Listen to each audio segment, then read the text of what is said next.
La col·lecció Xicalla dins de l'editorial Caliu és important perquè de la mateixa manera que aportem assaig polític en valencià per a les adultes, pensem que també és important fer-ho per a les més menudes i menuts. Pense que la col·lecció Xicalla aporta a la societat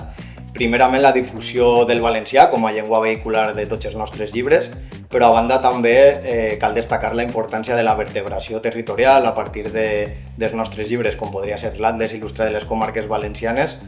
o com Boi, un recorregut il·lustrat per les festes valencianes. A banda, els nostres llibres potencien la memòria col·lectiva i tracten temes socials. Les lletres que estimen el valencià és una aportació molt important per a la nostra societat i per a la Xicalla en particular, perquè el que fa és fomentar l'ús del valencià, normalitzar-lo en la societat i demostrar que les llengües només sobreviuen quan es parlen. Com de costum,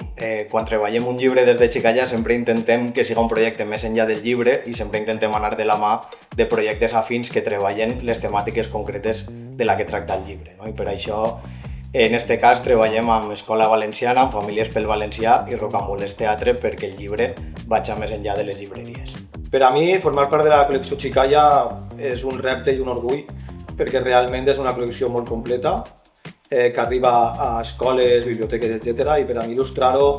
és un repte perquè cada història és un món i per a mi també l'encare un poc en diferents estils, perquè tampoc m'agrada encasillar-me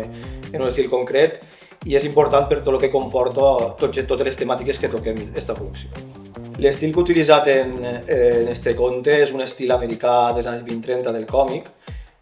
Naix un poc d'esta il·lustració, no el tipus d'il·lustració, sinó la il·lustració que he gastat, naix d'una publicació que vam fer des de Xicalla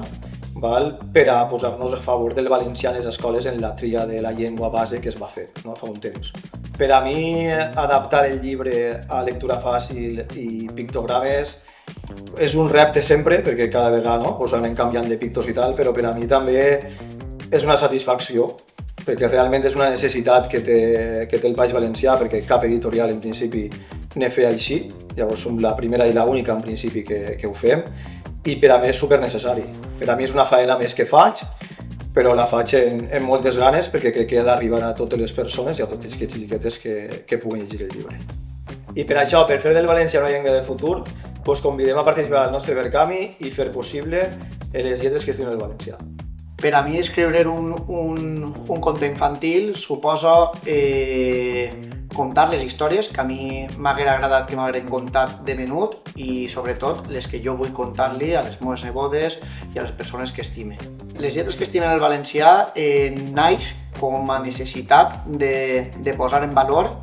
la nostra llengua, però sobretot d'aproximar-nos a la infància i per a que entenguen la necessitat de continuar parlant valencià, perquè quan parlem al conte, la llengua que deixa de parlar-se desapareix. Les lletres que estimen el valencià, a banda de ser un conte, també proposa unes activitats, un material didàctic, perquè el conte tingui una segona vida i també per fomentar l'ús del valencià en diferents corrents artístiques, com pot ser el teatre, com pot ser l'escriptura, com pot ser el ball, i també aproximar-nos a la nostra llengua des de l'estima i des de la diversió. La importància que té les lletres que estimen el valencià no sols és el conte, sinó com ho estem fent de la mà d'entitats que per a nosaltres són referents en la defensa i divulgació de la nostra llengua, com és Escola Valenciana i Famílies pel Valencià, i sobretot també haver pegat un pas més i convertir-lo en obra de teatre, perquè és una altra forma de fer o de treballar per fomentar el valencià i arribar a diferents llocs on fins ara no havíem arribat.